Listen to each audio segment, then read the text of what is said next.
피해자가 극단적 선택을 하기 전 지인과 나눈 채팅방 대화 내용입니다.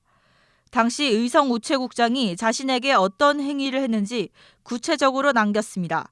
국장실에서 피해자를 성희롱한 것만 여러 차례, 피해자와 연애하는 상상을 한다, 사랑한다, 사귀자라는 말을 하기도 했습니다.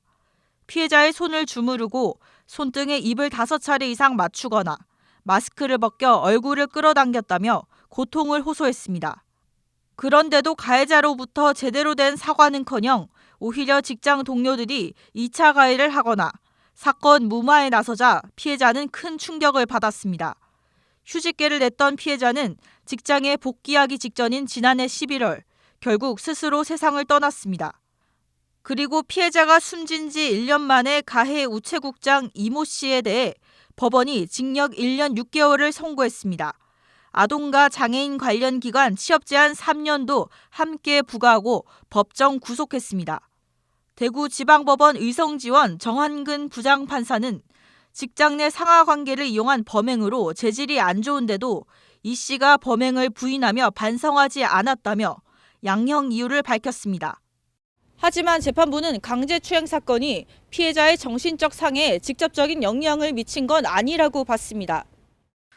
앞서 검찰은 이 씨의 강제추행으로 피해자가 극심한 정신적 상해를 입었다고 보고 강제추행보다 형량이 높은 강제추행 치상죄를 적용해 징역 6년을 구형했습니다.